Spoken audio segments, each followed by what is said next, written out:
Right. So, hello everyone. Welcome to our second session. Today, we're just going to discuss a bit of introduction to the C++ in Unreal. So, alam ko may mga na mga andito rin last term. You've already seen this. You know how Unreal is. But wag na keep it a surprise sa iba pa hindi pa nag-Unreal. Okay? So, sige. Before this starts, yung Big Sky should be okay na. May mga Dropbox na tayo.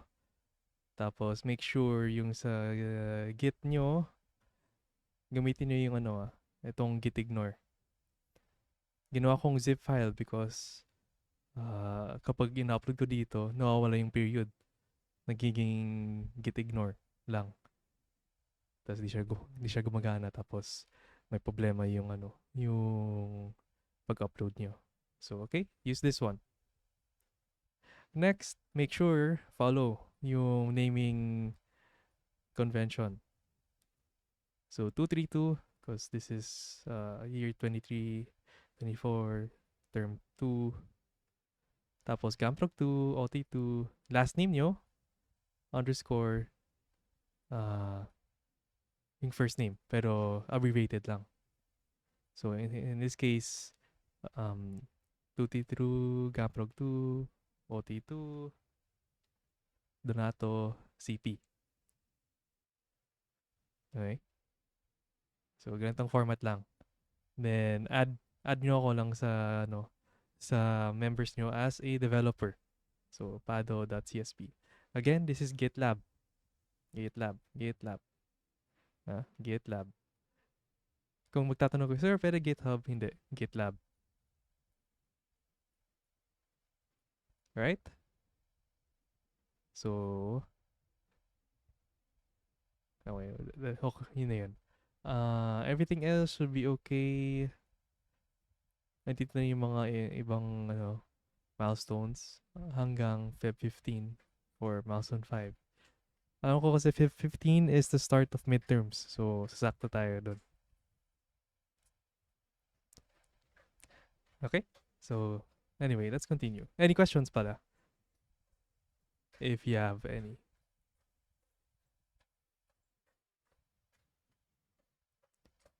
Yung si Burbano dito. Okay, kung wala, let's carry on. So, Unreal C++. You have gone through Unreal with the blueprints and all. Ngayon, you're gonna learn the C++ coding here. So, let's differentiate muna si blueprint and C++. Why should you use C++? Because it offers the maximum flexibility. You are not constrained with yung mga functions yung mga blueprint functions ni Unreal. You can actually like yung for loop nyo, you can actually customize it to how you want it. So instead of doing plus plus, pwede mo yung minus minus nyo, or something like that. Iba din is yung for each nyo, pwede nyo i-break. Ayun, so very flexible. Mas flexible ang C++. So it is good for writing the base class, meaning lahat ng mga variables nyo, lahat ng mga components na kailangan nyo, ilalagay nyo doon, which is a good practice rin. Kasi later on, kapag mag-C++ kayo, magagamit nyo yung components niyon.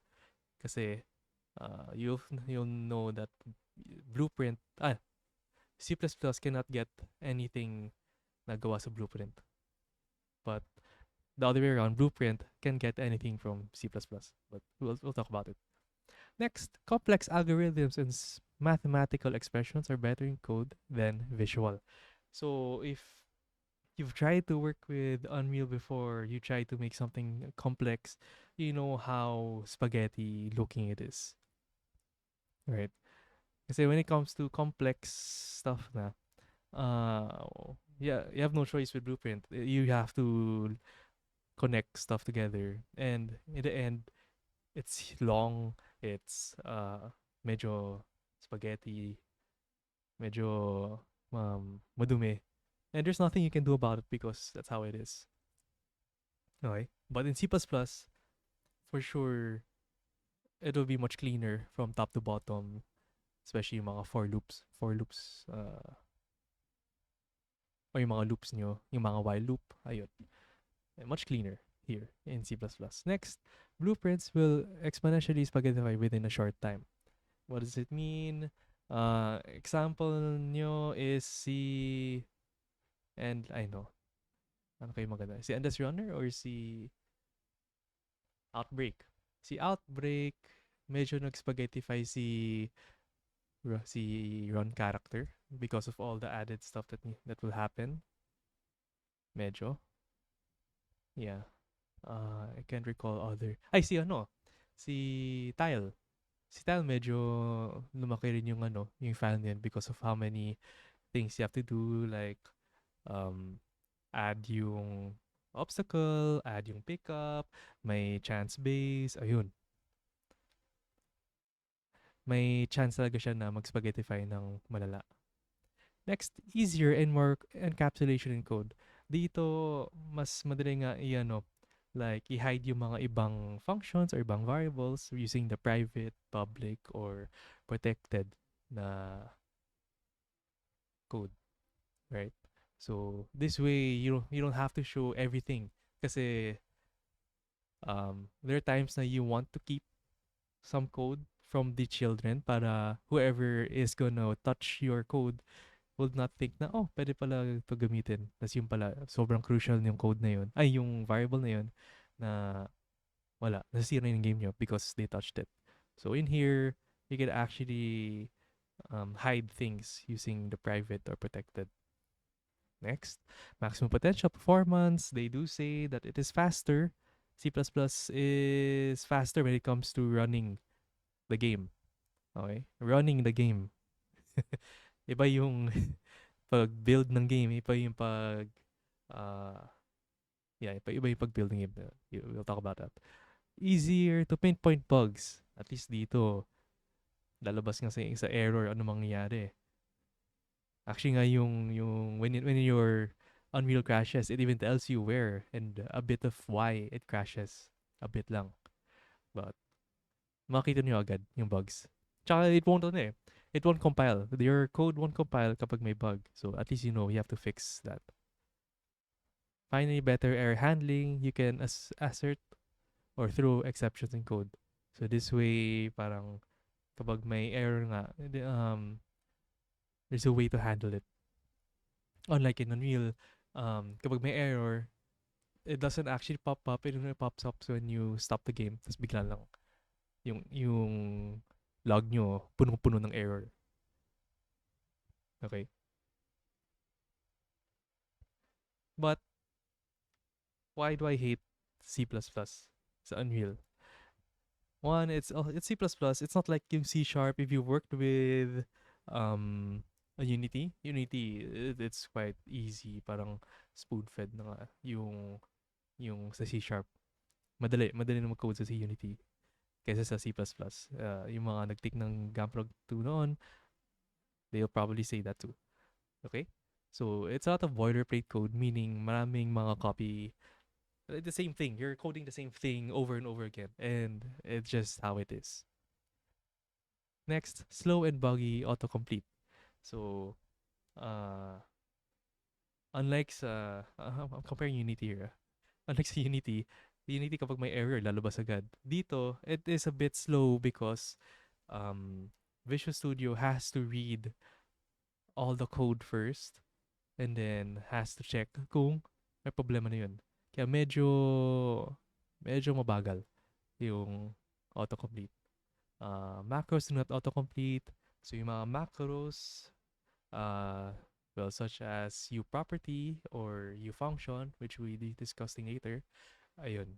It's not a code. It's not something you code inside. It's like an additional thing you add sa code nyo. And it's something na hindi siya nag-autocomplete. You'll have to memorize it. Okay? Next, slow compile time. This happens is because, again, when you compile, it reads, Unreal reads the whole thing. And then, kapag walang error, okay, complete. So what does that mean? If you're using HDD, if andun yung project nyo, it bases on the read speed of your storage, yung HDD nyo. So kung mabagal yung storage nyo, mabagal din yung pag-compile. Hence, mas maganda na may SSD kayo. Okay? So, Visual Studio needs to parse thousands of files on first launch. So, ayun nga, when you first launch it takes a while, but you get there after the first launch. Next, include what you use. So, this makes it faster to compile. In exchange, you have to include every class you use. So, anything that you need, let's say you just need a function from a class, you have to make sure you include it in the CPP file. Kailangan. You have to include it. Kasi if not, di lalabas yun. Not only that, mag-error pa. Okay? Or let's say you need a class. If you need a class, you have to include it because without the include, it doesn't appear and again, mag-error ulit yung pag-compile nyo. Hence, you have to include everything that you use. So everything else must be forward declared in the header file. So we'll talk about it later. Inconsistent folder structure for built-in classes. This means kasi when you have to include, let's say, our static mesh or our box collision, they are in different places. Static mesh. Joke lang. Well, static mesh and box collider are in the same folder. Ang iba is like si camera. Camera is in a camera folder. What else? Si ARM. Ayun, boom, not boom arm. Spring arm. Spring arm is not even in somewhere else. So mga ganun. So medyo inconsistent. You have to find out where it is. Then some parts of the API is counterintuitive. Meaning it's not it's not something you can autocomplete nga. Parang kailangan mo pa i-write as a macro for it just to it works. So these are just things that medyo ayaw ko rin sa C++. Okay? So, best practices. Most of your base classes should be written in C++. So, lahat mga unang class nyo, yung mga parent classes, gawin nyo C++. Okay. Prototype with blueprint. So, it is faster to prototype with blueprints than in C++ because of the compile time. Hence, gawin nyo muna sa blueprint kung gusto nyo mag-test. Okay? Next, to prevent reparenting, always start with the C++ base class even if you don't plan to write any code yet. Para hindi kayo may mag-waste ng time. You can just create a base class kahit walang laman. Then, you cannot access blueprint classes via C++. So, like I said a while ago, C++ cannot access blueprint things that you did. However, the blueprint can access C++. But there's a way. There's a way for C++ to communicate with yung blueprint. Like, gagawa ka ng function in C++ pero i-implement mo sa blueprint. So, may mga ganun na cases. So, pwede yun. Pero, yun nga, pag ginawa mo sa blueprint, hindi mo access sa C++. Okay. Expose what is only needed. Like I said, yung protected, public, private.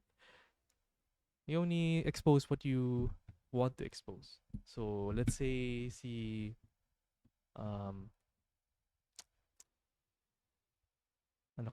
like let's say yung hindi. Okay, maganda. Well, yung components should only be within the class lang. The other classes should not be able to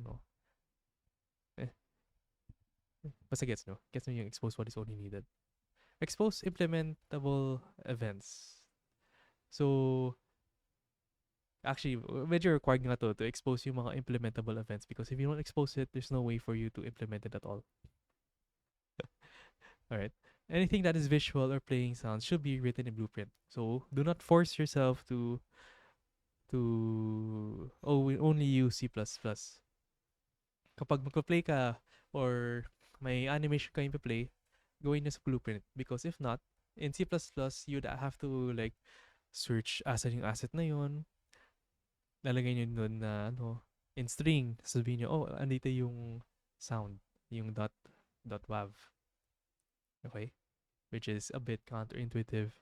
Medyo, what if change nila yung folder? E di, nag-error na. So, ayun. Better kung gawin niyo na lang sa Blueprint yan.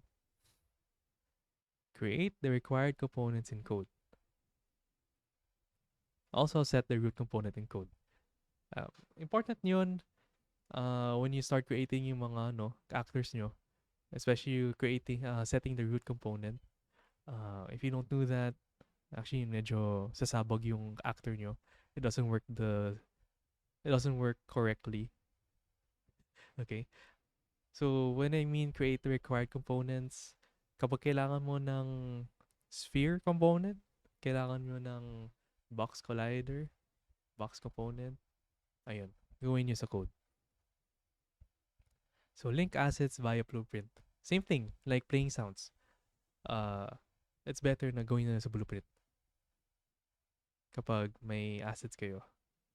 There are tools that only exist in the Blueprint, so use them whenever necessary. So yes, you can use C++, but it doesn't mean you should only use C++. You should be using both C++ and Blueprint. They work together. So handle errors or fail-safes in code as much as possible. Yeah, it means what it is. Compile your code via Unreal Engine. Okay, so don't compile your code sa Visual Studio. Only do it in Unreal. Kasi dun yung talagang lalabas kapag may error or wala. Okay? So yun nga, Blueprint and C++ are meant to be used with each other. You cannot just use one of it. I mean, sure, you can use Blueprints only, but there are times na things are too complex and it's better na C++. May mga ganun na cases. Okay? Same thing. You can't only use C++ because there are things that are easier to do in Blueprint. So you have to work. They have to work together. Okay? Any questions there? Or may questions pa kayo about C++?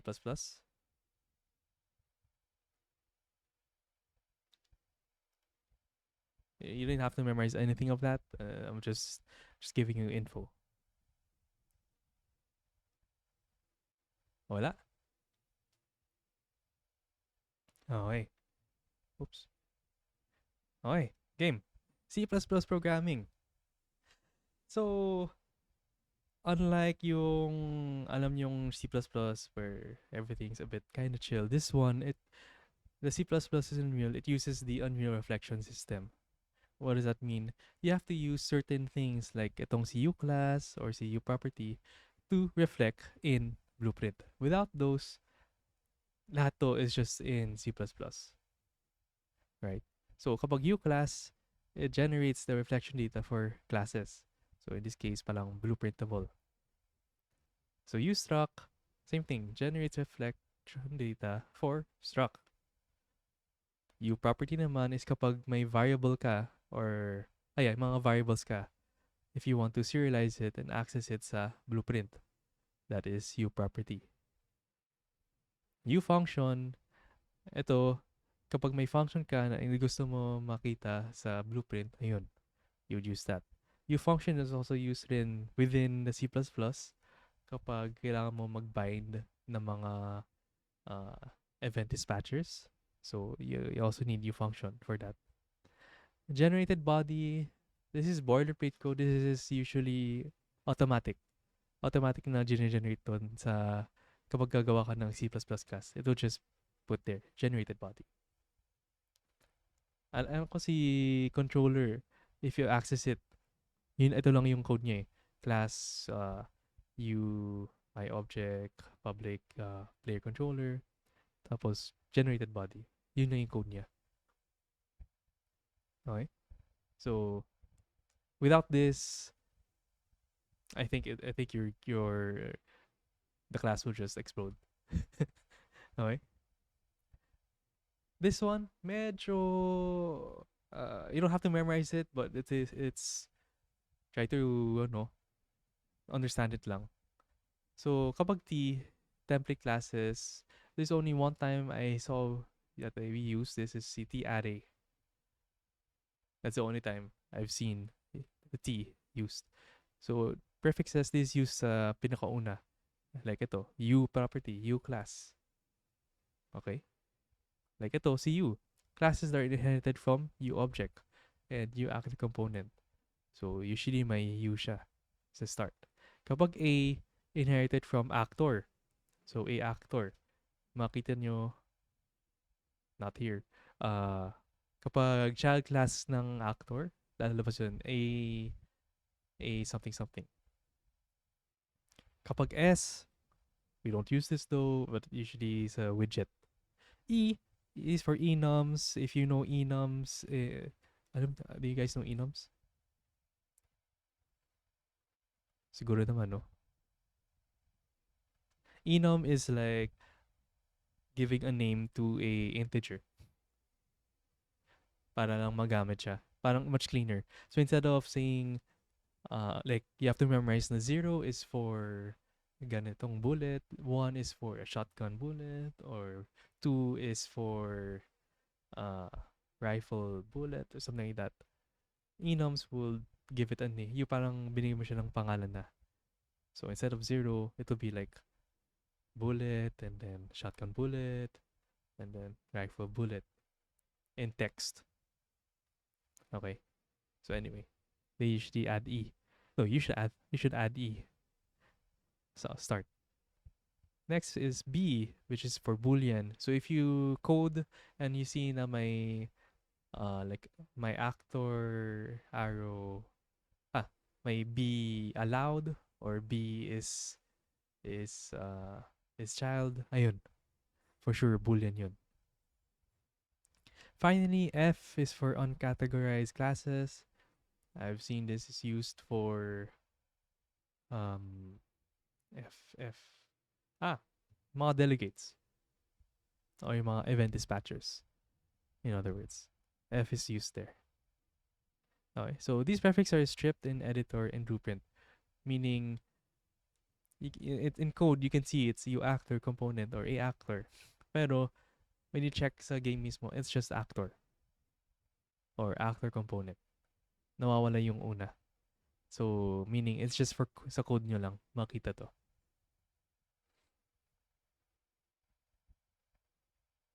Alright? Sige. Let's just follow na lang this and sa pag-code. Kasi I feel like if I talked about this and then I went to code, medyo hindi nyo magagets. So, gawa ko yun ng gawa ko yun ng, if you want to follow me, better if you follow me, but kung ayaw nyo, okay lang. So, if you're gonna create a C++ project, make sure C++ is selected here. And then, well, for me, I want my starter content. And then, I will just name this demo.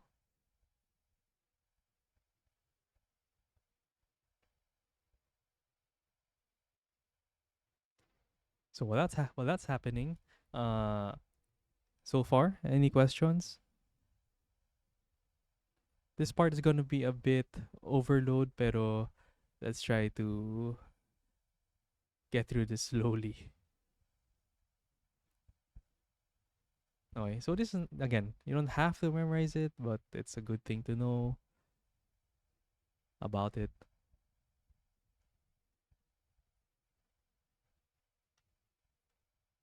No questions? Okay.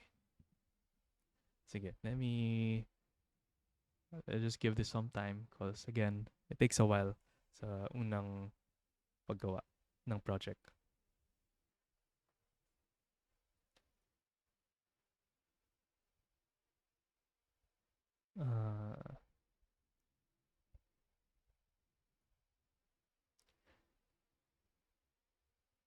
Sige, wala happening.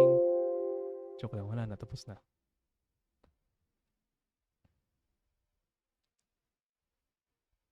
So for me, this is this project is made in SSD. So kung hindi parehas yung speed na nyo sa pag-compile sa akin, that means di kayo naka-SSD. Which is again, okay lang. But I hope you guys can follow. Okay. Sige.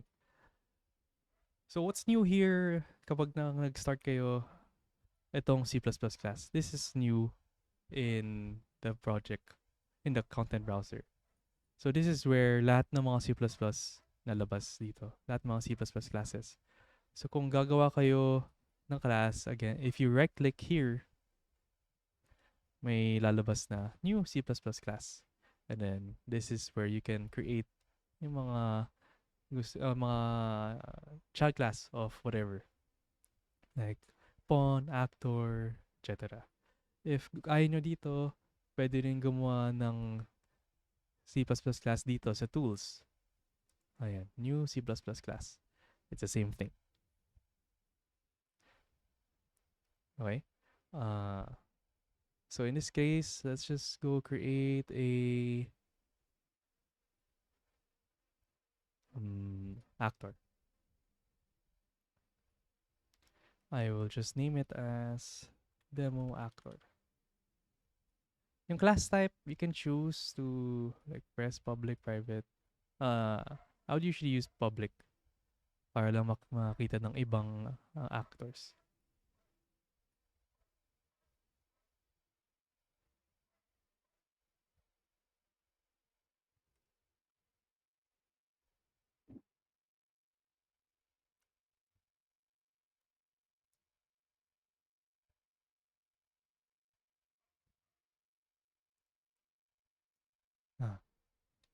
Forgot one step.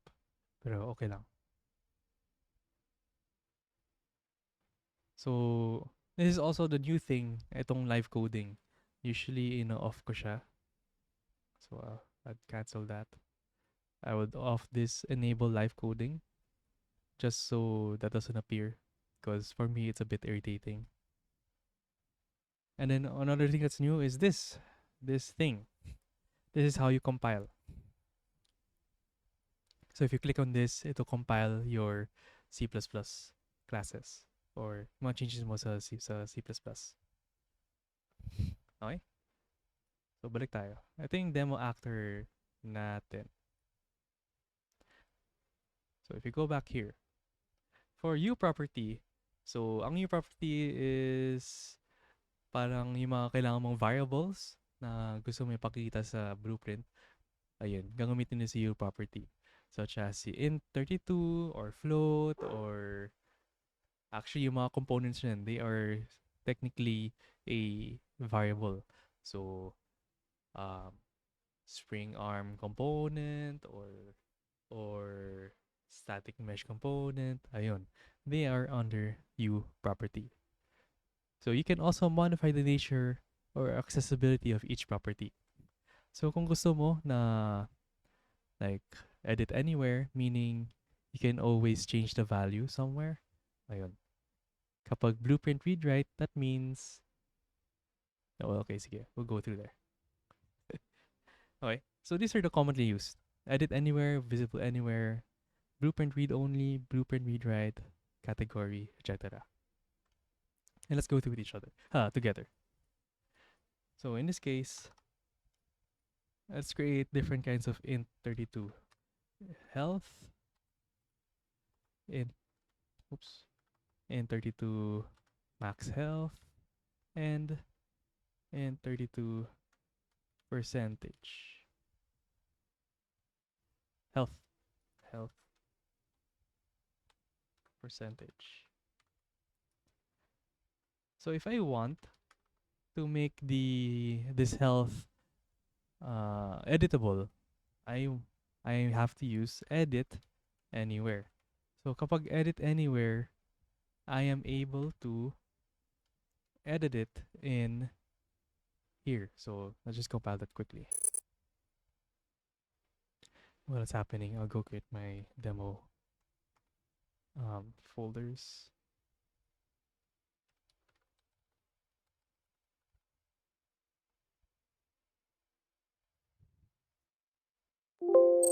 Okay. So if I create a blueprint of yung ginawa nating demo actor, pp demo actor.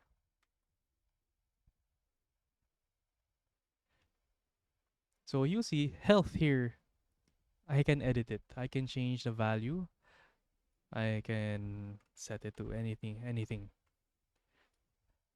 Kapag gusto mo lang na makita ni ni programmer kung ilan yung value nun, you can use visible anywhere. So kapag visible anywhere, you can only see it, but it's not something you can edit. So if I compile again, should be quickly on. Ayan. Makita nyo, I cannot edit it. Right? I can edit this, but then, eto hindi. But what if I want the variable na to be called or to set in Blueprint? So there are two things. It is Blueprint. Sorry. Let me make this bigger. Blueprint read write. That is one. And there's also Blueprint read only. So these two are the usual properties or modifiers kapag gusto mo ma-access sa Blueprint. So compile natin what it looks like. So remember, max health has Blueprint read only. Health percentage has read write. So you'll notice that I have health percentage. Health percentage has get and set, which is just like creating an int32 here na, let's say, test. Parang gumawa ako ng integer here. Diba? Meron akong get, set. So, same thing. I have a get and a setter. Pero, si health, max health, you'll notice, get lang siya. Because, I'm only using Blueprint read only. Si health, wala siya at all. Because, I did not specify na makita siya sa Blueprint. So, wala siya dito.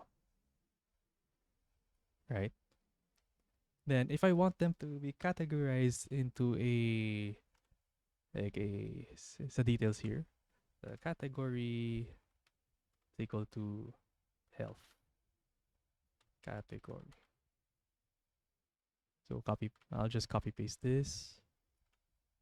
Gusto ko lahat sila under health category. So, compile. Again, this is the compile.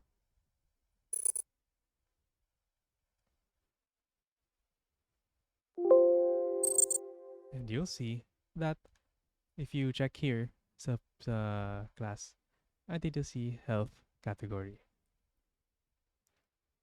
Wala nga pala si health percentage because we did not set kung visible or edit anywhere. Okay, so those are the usual. This one, you kind of have to memorize it. Edit anywhere, visible anywhere, Blueprint read only, read write, category. There's more here if you want other specifiers.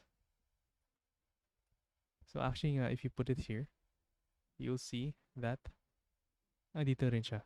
Makikita niyo dito. And again, it is edit anywhere. Ano ko may edit lang sa editor, but you have to check it out. Alright, so that's uProperty. Any questions here?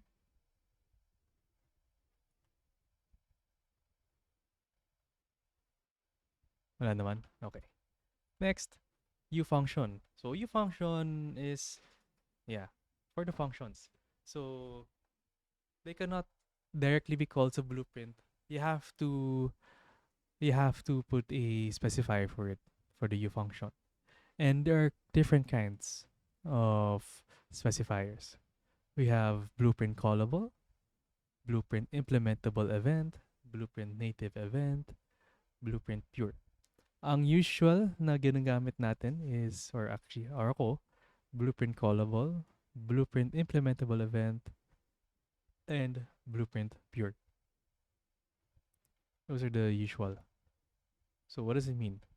See, callable, you can call it a blueprint. Makes sense, right? Implementable event, you create the function in C++, but you implement it in blueprint. And finally, native is like kind of both, but we don't really use this. Blueprint pure, if you have used pure in Unreal, it acts the same way. Meaning, as long as may return value ka sa function, yun yung lalabas. You don't have to like connect to anything. Okay? So, example. Um, take void, take damage. It value. That's one. I want that to be called. About void on um on damage. I want this to be implemented in blueprint. And then void get health percentage. Sorry, not health. Not void pala. Float. Get health percentage. I want this pure, meaning I just want a value from this. Okay? So, gawa natin ng U function. So, this will be blueprint callable. See, damage, I want to implement it in blueprint. I do U function, blueprint, implementable event. So as you see, I cannot auto complete anything here. This is me having to code whatever it is. Like here, U function, blueprint pure. Wala siya. Meron siyang ito, pero iba yan eh. Blueprint pure. Okay, so if you take damage, let's say I will just create a definition, pero I won't do anything about it. Also, si get health percentage. Ito lang. So, bakit hindi ako gumawa ng definition for this? What do you, can anyone guess why? Why I am not planning to create a definition for a blueprint implementable event na function?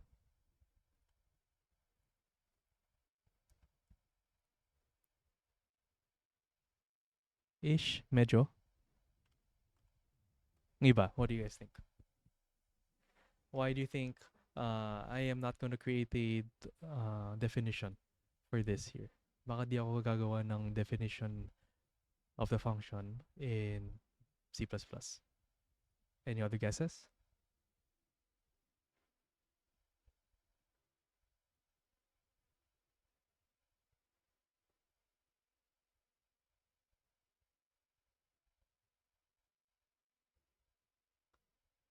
Yan. Okay, tama.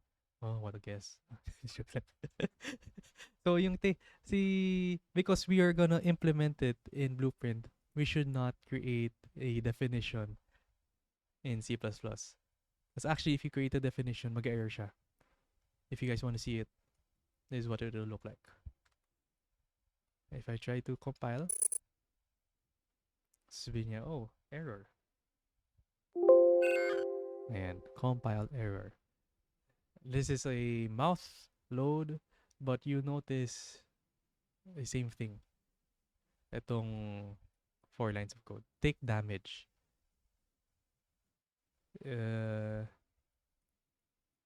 Medyo weird yung warnings niya, but Like here, no override available. See declaration of the whatever. So itong part na to, and mag-error siya, but you'll find out kasi because kumuha ka ng definition. So if I remove this, so right now it is just a function that has nothing. If I compile,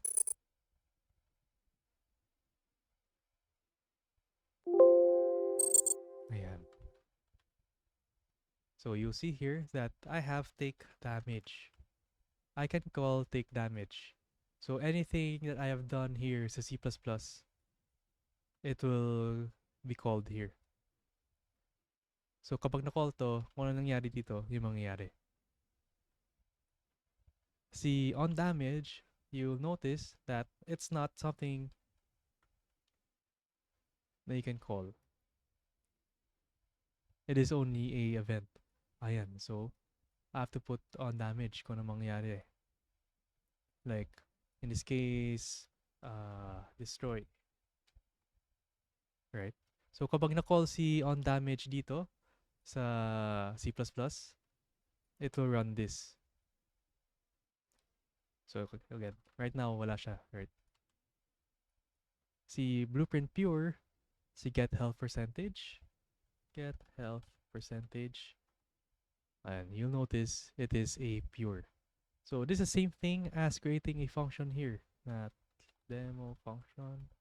No, the pure function. Itong pure na to, let's say output ko is a boolean. So if I call demo pure function, it's the same thing. They're both pure. As long as may return ka of something, it lalabas siya dito. Okay? So again, makikita nyo, di ba, si on damage, you can call it. I can actually, I think I can do this. I think. Nope. No. Wala yun. This error was nothing. Minsan nangyayari yun. Ayan, compile complete. So, not only can I implement it, I should be able to call it as well. Okay. I haven't seen this used yet, having implementable and callable. I haven't seen that used yet. Most of the time, if I have a blueprint implementable event, it's something that I wanted to run lang sa, I wanted to implement it sa blueprint. All right. So far, any questions?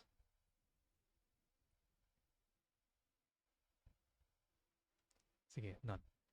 So this one, a bit of memorizing as well. Blueprint callable, blueprint implementable event, blueprint pure.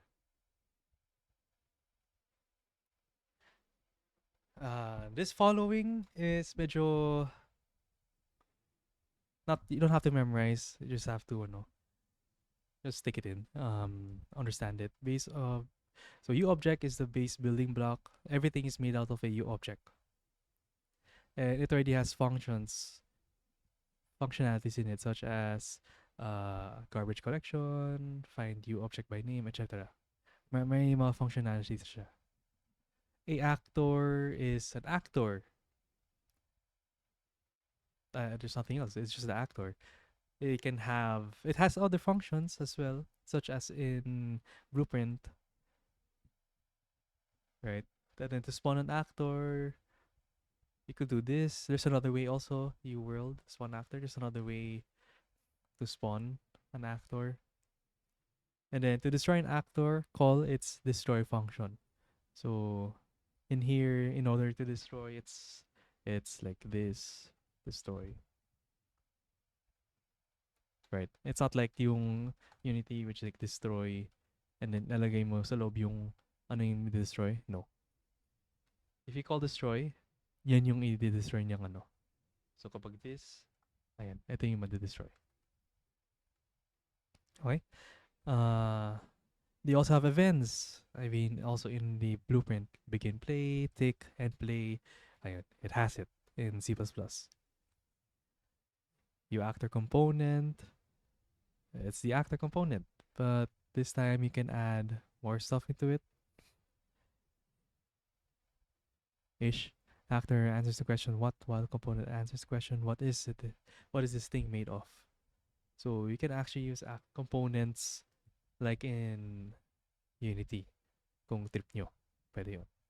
So components can be arranged in a hierarchy, just like in, just like in when you create a blueprint. So ito yung isa thing. Si actor, meron siyang root component. Pero si you actor component, it doesn't have a root component. It is the component itself. So there's that. So using components gives your component transform. Uh, so most of the time, if you remember, kapag gagawa kayo ng actor, di ba, di ba? Oh my God. Di ba, kapag yung hierarchy nyo, makita nyo, default scene root. It is actually a scene component. That's how you give a transform. Kung wala to, I mean, pwede naman siguro like sphere component. So now, not only does it have a location, you can even give it a radius or whatnot. Components, meron rin silang tick. Just like, uh, just like your usual component, actor component. Okay? So everything here, all of these are actor components. Well, this whole thing is an actor. So A actors are made out of A actor components. So this one, just the data types.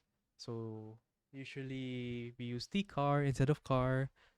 I haven't seen it used yet, unless you'll use it. But yeah, you need to use tcar. So instead of string, you use f string. String still works though. So again, I'm not sure. I haven't really used this too. Int32 instead of int. So it's a good practice to use int32. Float is still float, double is still double. So everything here, f string, basta f string. Well, if you want I haven't used this really. I haven't used f string. But yeah, if you have to create an f string, it looks like this. You can't just unless it's changed now. Hold on. F string test equals to f string hello world.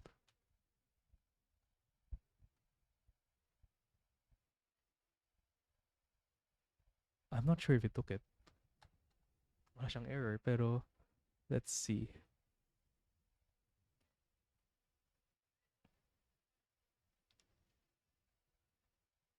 Feel ko hindi. Feel ko di niya na-take. Kailangan nyo ng text.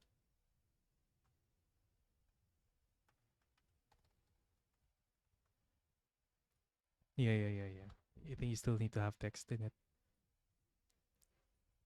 But things still work. There are things that still work with just a string lang.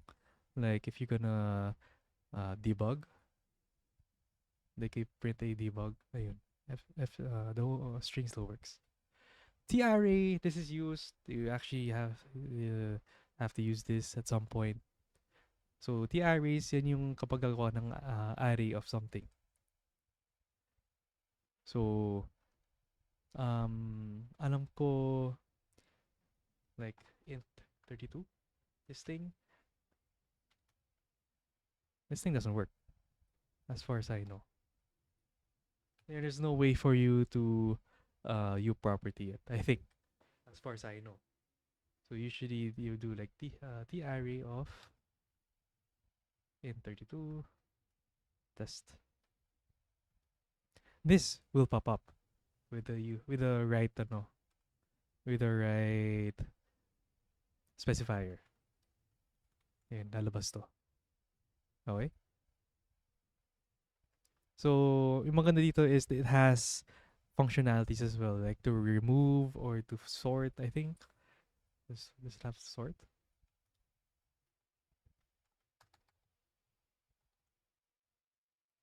Pag add, pag remove, count. Ayun, may mga ano, heap. Basta marami. It's a powerful a function. Okay? Tmap, tset, I haven't used it. Good to know. You can learn about it if you want, but I have never used it.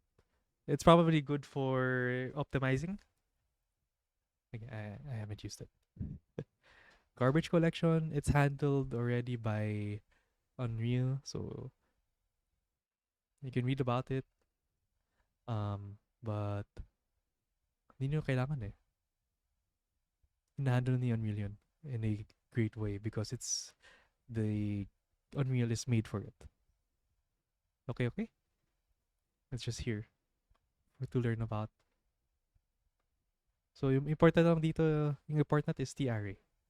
You'd use it. Okay, any questions?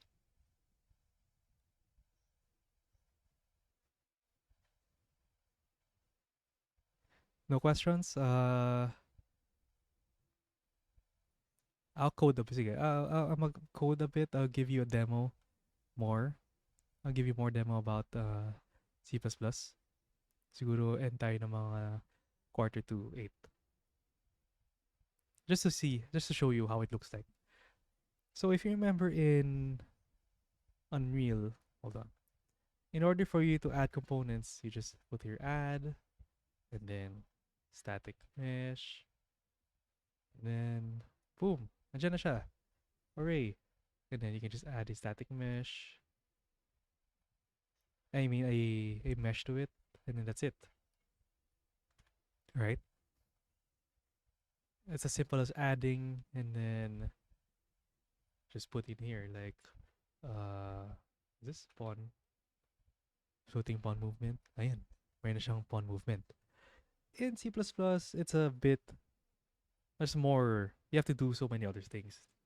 Okay, so one, if I want a use static mesh, I have to forward declare it. What do you mean forward declare it? I have to put class here just to tell C++ na there is such thing as a use static mesh component. Pero hindi ko pa i-declare. Okay? So you're saying na trust me bro, may use static mesh. Static mesh. But the thing is, if you remember pointer, we cannot use, yeah, kailangan yung pointer kasi you need to create the actual static mesh component. Right now, it is pointing to nothing. If you compile it, wala to. Lagay na tayo ng U property.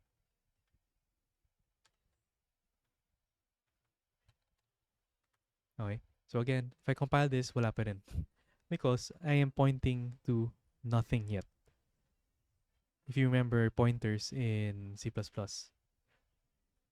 So in order to create a actual static mesh, in our constructor, this is our constructor, which is the one yung walang begin, play, whatever. It's just the name of the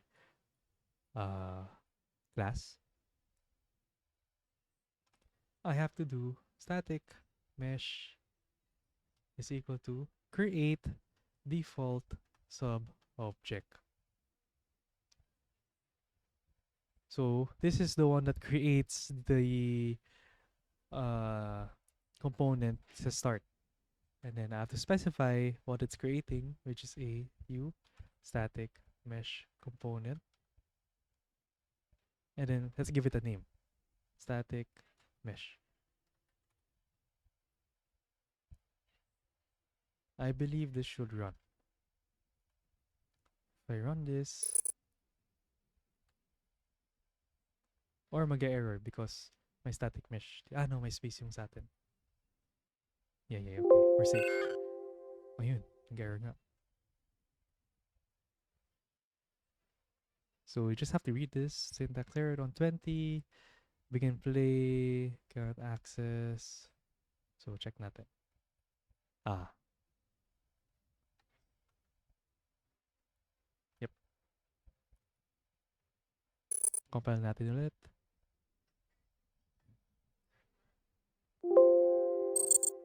Ayan. So now our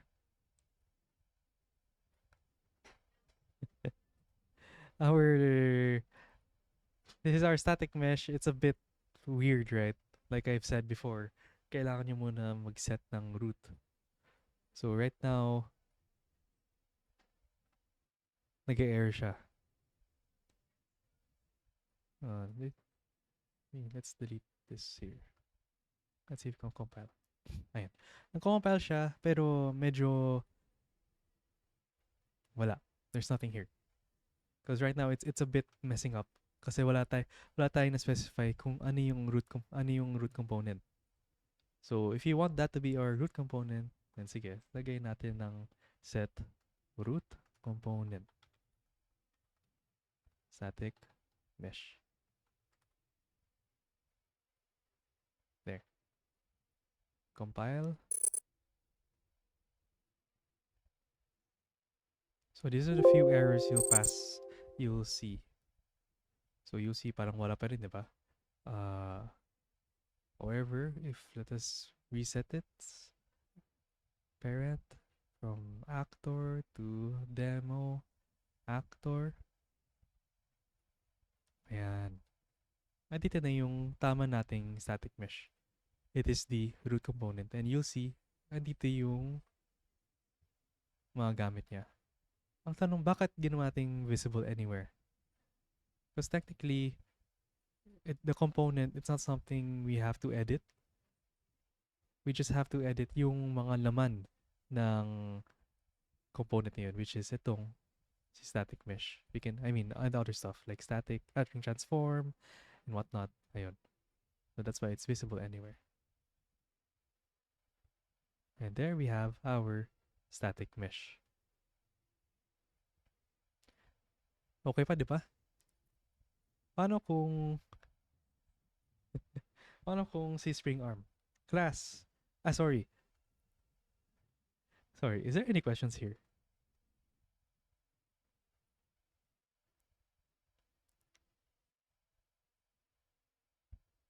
No questions? Nagets nyo? Sige, question. Saan galing itong new static mesh component? how did Unreal know? Ano yung new static mesh component?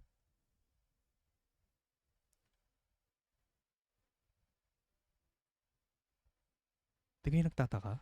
Okay, sige. Sige, I'll show you another one and we'll see why. Class U spring arm component. Spring arm.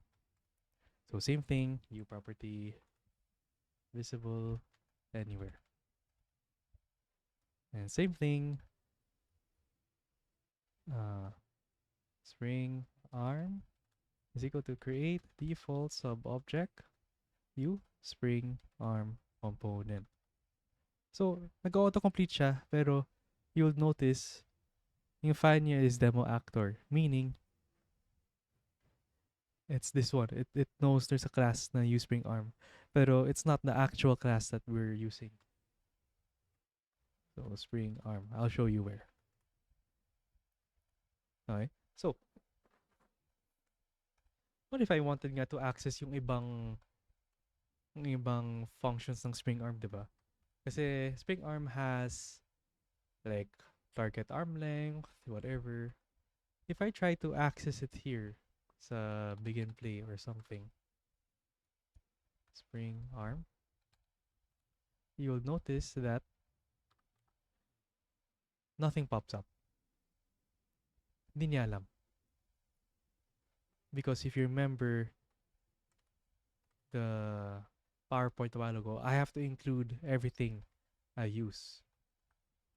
In this case, I think it's in components / spring arm component.h. No, it's not. So, search natin dito. Spring Arm Component. This is my Solution Explorer. And may lalabas nga dito. Nasa game framework.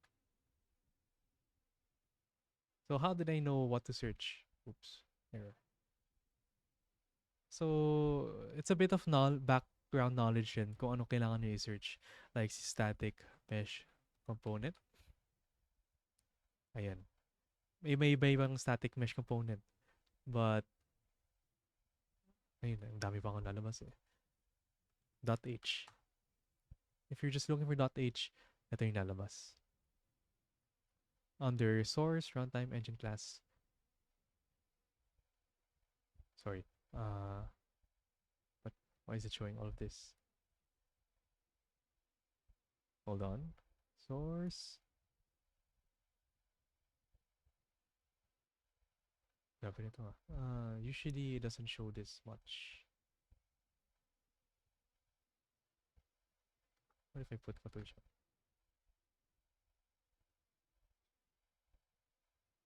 Ito. Nasa under source. So if you didn't know what to search, we can actually go find it here. Static, static mesh component. UE5. Lalabas dito. Yung kung ano dapat nyo i-include. Ito. It's under in components / static mesh component. So if you don't want to search here, you can always do this as well. So if I want spring arm component, use spring arm component. Ayan. You will see the include. And ito yung gagamitin natin. Nasa game framework. So it won't autocomplete. It won't autocomplete where it is. Except for this. Bakit ba? Bakit kaya ito nag-autocomplete? Paano yung iba? Include game framework. Oh. Ito gumagana ngayon. Weird. So anyway, now that I've included the spring arm component, I now have access to the spring arms functionality. Andito na lahat. Such as length. Target arm length. It's here na. So I can set it, let's say 500. Okay. So that's how you include them. So either you search here or you Google it. So same thing like C box component. Ayan. It's under components. Try to search marami. Naghang. Okay? So that's how you include yung mga components and how you know what to type. Kasi kung nakita niyo yung yung itong si box component.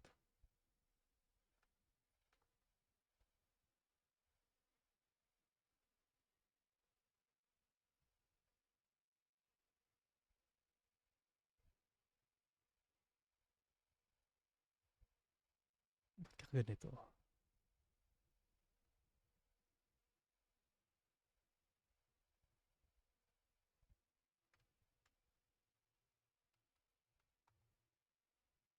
Ayan. So if I access this, you'll see rin the name of the class somewhere here. Asan ka na? Asan si U-shape component? Ito, U-box component, right? So if I want that, so si class U-box component asterisk box component. Don't forget the U property. And then, same thing. So this is what it means to be boiler code. It's a copy paste of so many things. Default sub object view box component box component. Di ko na set yung ano. Important, you have to set the root, the parents of this. So like si spring arm, you need to set up the attachment para hindi siya kung saan siya maka-attach. In this case, I want it to attach to static mesh. Same thing with my box component. Mag-error siya because, hindi siya mag-autocomplete because, again, I have to include components, box component. So now I am able to access, setup, attachment. There we have it. Delete ko lang to. Compile.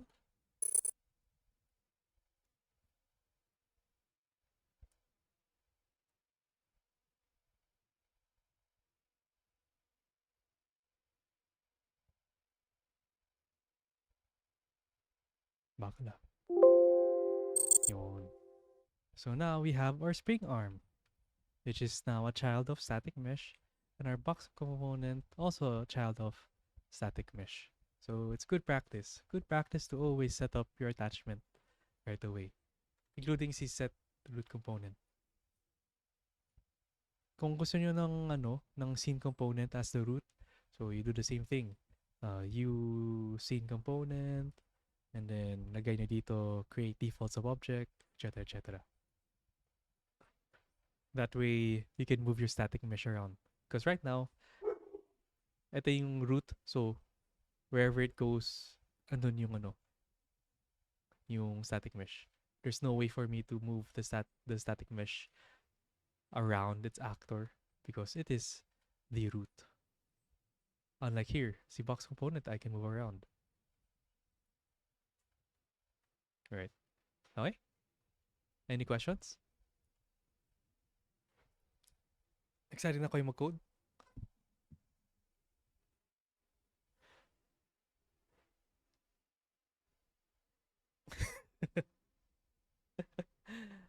So, oops. So, ang first milestone nyo is you're gonna do the player, right? It's, kung gusto nyo, check if you remember how, yung mga deep nag-GAMPRG1 last term. If you remember how difficult it was to do the bagong input nila, yung input mapping context, it's the same thing in C++. So what you do, you can base it off from yung mga demo, yung mga template. You can try to understand how they did the mapping context.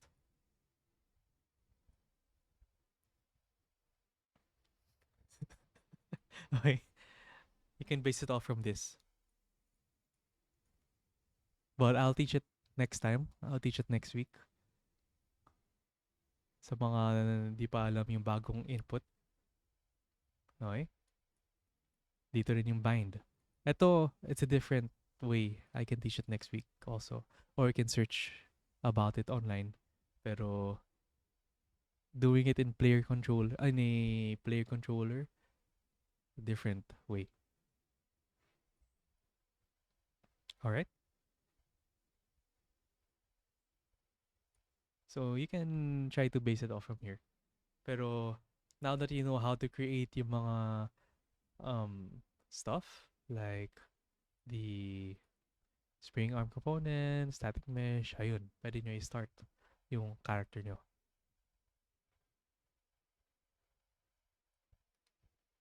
Okay, any questions? So next week, I'll go further. I'll go further into the C++. I'll teach you more tricks into it and how to do the controller. Controller pa lang, medyo madugo na yung sa ilong. Pero just try to relax kasi you only do the controller once and never again. Kaya it's not something you should be stressed about. Okay? So, any questions?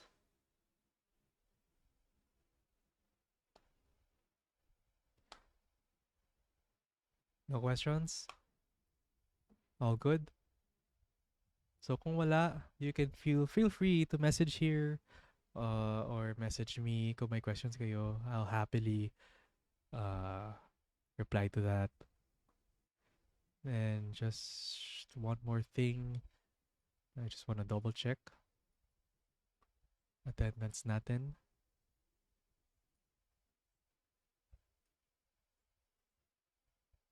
Burbano is here. Entico, yeah, messaged. Fausto, seen. Magpayo.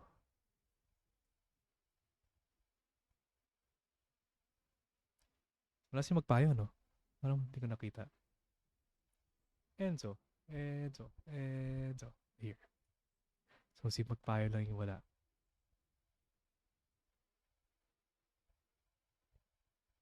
Ayan. So, absent. Okay. So yeah, that's it for today. You guys can go enjoy your night. Huwag kayo masyado ma-stress sa GAMPRG2. And again, do try to work na unti-unti. Alright, you guys can go. Ingat kayo, enjoy your dinner. Kung magdi-dinner pa lang kayo. Bye-bye.